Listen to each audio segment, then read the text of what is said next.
আপনি আপনার মেয়েকে ভালোভাবে চালান না, বিয়ে দেওয়া পর্যন্ত আপনার দায়িত্ব, আপনি অটুট থাকেন। আপনি আল্লাহ রাব্বুল আলামিনের কাছে হিসাব দেওয়ার ভয়ে একটু তাকে ভালো করে রাখেন।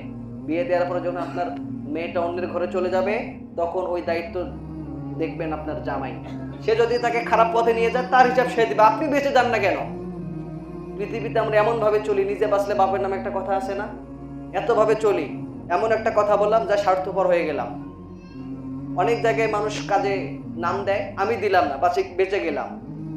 সবাই কাটা দেয়া রাস্তা দিয়ে হেঁটে যায়, আপনি একটু সাইড দিয়ে গেলেন, নিজে বেঁচে গেলেন। এত প্রচেষ্টা করেন বেঁচে যাওয়ার জন্য, ওই দিন বেঁচে যাওয়ার জন্য কি করছেন বলেন? একটু ভাবেন তো, একটু নিজেকে নিয়ে ভাবেন।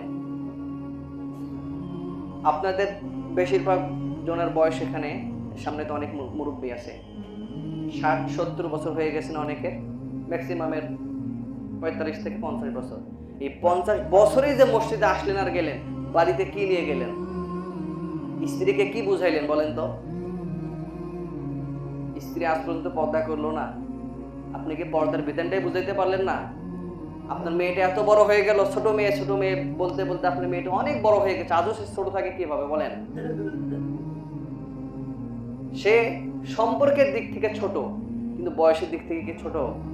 আপনারা এখানে অনেক মুরব্বী আছেন যারা, আপনাদের ভাইদের মধ্যে আপনি ছোট, এমন আছেন না? আসলে কি আপনি ছোট?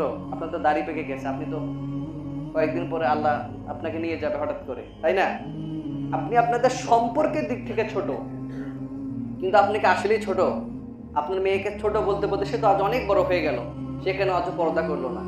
সে কেন আজও মানুষের সামনে গিয়ে বেহায়াপনা ভাবে চলাফেরা করে, টাইট ফিট পোশাক পরে সে কেন চলাফেরা করে বলেন তো? আপনার কি আক্কেল নাই নাকি, জ্ঞান নাই? আমার দাদি একটা কথা বলতো, আগের যুগের লোক তো, যে আক্কেলের মধ্যে নাকি কুকুরে প্রস্রাব করে। কি করে?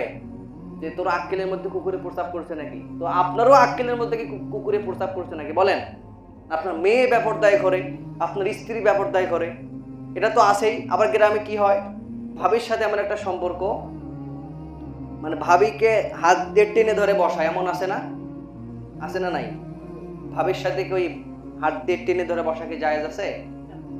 ভাবি, দেবর আর হচ্ছে শালি, এগুলোকে ইসলামে কি বলা হয়েছে জানেন?